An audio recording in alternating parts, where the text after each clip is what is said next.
Welcome to our discussion on that massive work-exploring surveillance capitalism, a term that exposes how our very personal experiences are being captured and transformed into prediction products, all in the name of profit.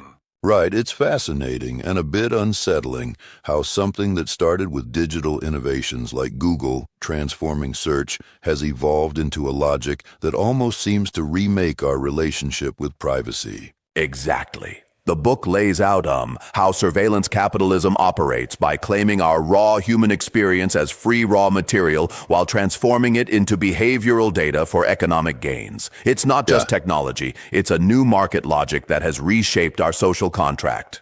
And what's striking to me is that it isn't just about collecting data, it's about prediction. These prediction products, traded in what they call behavioral futures markets, essentially forecast our next moves. Absolutely. Think about it. Companies like Google pioneered these practices when they, for example, scanned user emails to target ads. That shift from merely providing a service to systematically extracting value from our behavior is the core of this new capitalist form. It's almost like we're the product. Yes, and it's interesting because proponents always say, if it's free, then you are the product. But in this case, they argue that it goes way beyond that traditional marketing cliché.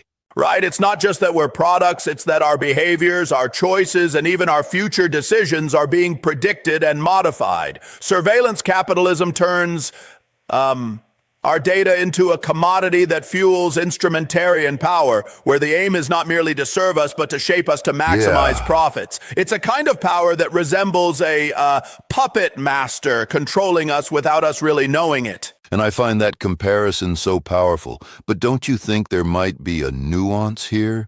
I mean, companies like Apple or others sometimes try to position themselves differently than Google, even though some of their practices echo similar themes. True, it can get confusing.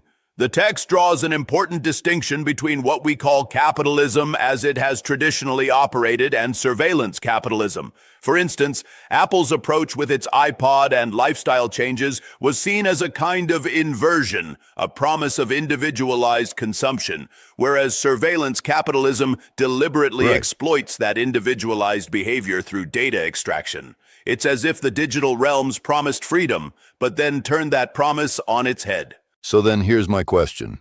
Is surveillance capitalism inevitable? Some argue that it's just an economic evolution. I would respectfully challenge that notion. The book argues that it isn't technologically or economically inevitable. It's the result of deliberate choices, policies, and even corporate misdirections. Look at how the argument is built on the erosion of traditional privacy through those click-wrap agreements. These legal documents, impossibly long and opaque, allow companies to extract behavior without any meaningful consent. In that sense, it's a political and moral issue, not simply a matter of market evolution. That's a crucial point. The idea is that these practices, by commodifying human experience, are undermining democratic principles and individual sovereignty. Exactly.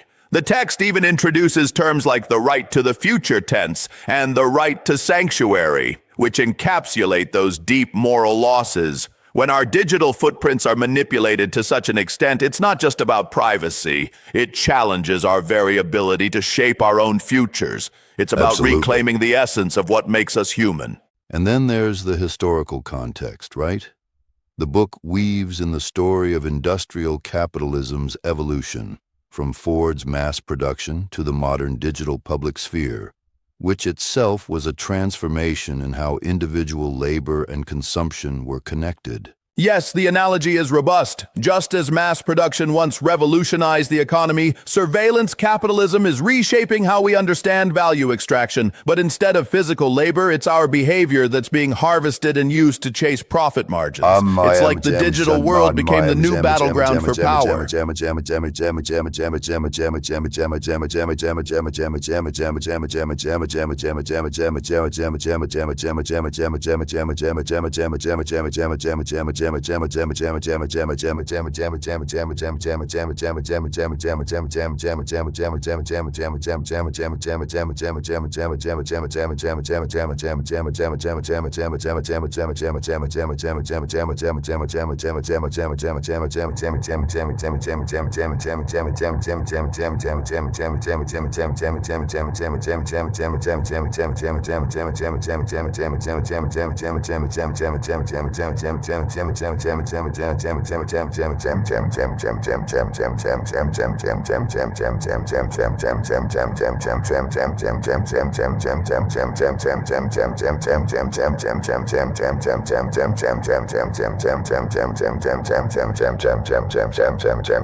I'm also struck by the discussion around behavioral surplus, the excess data they capture beyond what is needed for service improvements, and how that surplus is then essentially monetized by these tech giants. Exactly. And in the process, these companies turn us into unwitting data factories. It's like our every click, like, and share gets processed by machine intelligence that serves to predict our futures and nudge us into profitable actions. And as they expand this into the offline world, even our movement and daily routines become part of the calculus.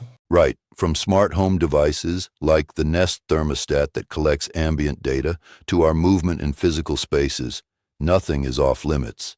This creates an asymmetry where these companies control knowledge that we can't really access or contest. And that asymmetry is at the heart of what the work calls instrumentarian power, a power that doesn't just observe us, but shapes our actions at scale. It's a form of control that goes well beyond traditional market influences. We're, in a sense, being re-engineered by algorithms. Yet, despite all this, there have been significant pushbacks, like the right-to-be-forgotten rulings in Europe, which challenge how personal data is aggregated and kept online. Yes, the case in Europe is a fantastic example of how democratic processes start to reclaim control. When the Spanish Data Protection Agency and the Court of Justice demanded that Google de-index sensitive data, they were effectively saying that human dignity should come before corporate profit. It was a symbolic and practical challenge to this new digital order. And yet, the corporate leaders often dismiss these challenges, insisting that innovation is inimical to regulation and that digital data must remain, as they claim, free-flowing. Precisely. And that dismissal itself is telling. It reflects a belief in the inevitability of technological evolution, a kind of determinism that ignores the role of democratic choices. The text argues that such claims are a smokescreen to legitimize extraction practices. It tells us that we have choices, and we must decide who gets to decide our digital future. What resonates with me is the comparison you mentioned earlier with historical events like the introduction of the automobile. People once referred to the horseless carriage until we could truly grasp its impact. Similarly, we're still trying to comprehend this new era of surveillance. Exactly! It's like we're living through a transformation so unprecedented that our old lenses just don't cut it. The book insists that to truly fight back, we must establish new language and frameworks. Naming the enemy is the first step in taming it. By understanding it, we can begin to reassert control. And that touches on another central theme, the responsibility of citizens and democratic institutions in reclaiming authority. When Google claims, as Larry Page once did, that organizing the world's information is inherently beneficial, it overlooks the price we all pay. Right, they hide behind a rhetoric of convenience and free services, but that free comes at the cost of our autonomy and individuality. The book lays bare that surveillance capitalism is less about technology and more about an economic logic that prioritizes profit over our fundamental rights. It's a stark warning for our future. I also find the historical perspective enriching, linking the evolution of surveillance capitalism to earlier forms of capitalism and even industrial transformations. How these shifts, while innovative, have always been entangled with deep social consequences. Absolutely. It places the digital transformation within the larger narrative of social evolution. Just like how Ford and GM reshaped society with mass production, these new tech giants are restructuring society through behavioral modification.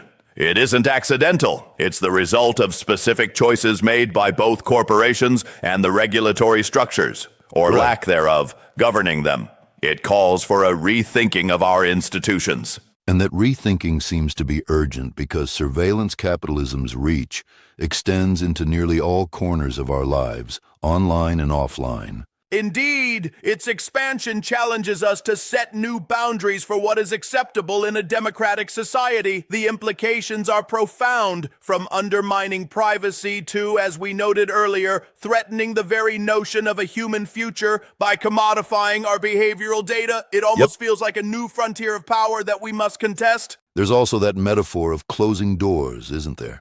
Not just shutting off access, but rethinking which doors we want to keep open as society, changes. Right. The idea is that we must be careful not to simply react by closing doors without thinking. Instead, we need to decide which doors, the ties to our privacy, our dignity, our future, should remain open, and which should be guarded against exploitation.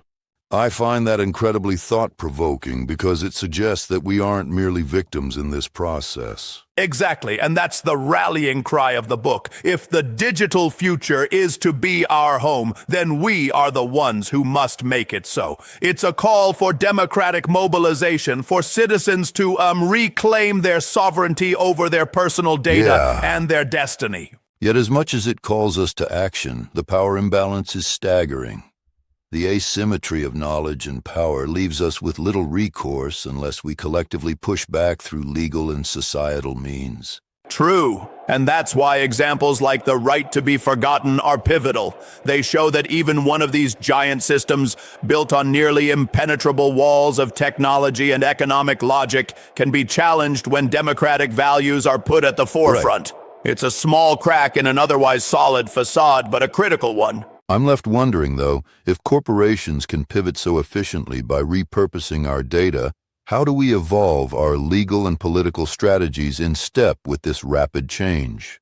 That's the million-dollar question, isn't it? The answer may lie in building new kinds of alliances between technologists, policymakers, and citizens. We need innovative ways to map out these new laws of motion for surveillance capitalism, much like historians have done with industrial capitalism. Absolutely. So in the end, it's a call to both awareness and action. We must comprehend this unprecedented system to effectively challenge it, ensuring that our human future is not dictated solely by market forces. Exactly. The work pushes us to reimagine our future, not as a given outcome of technological progress, but as something we actively shape with democratic values and collective will. That's our fight for a truly human future in the digital age. Truly inspiring, and definitely a conversation that must continue as these dynamics evolve in real time.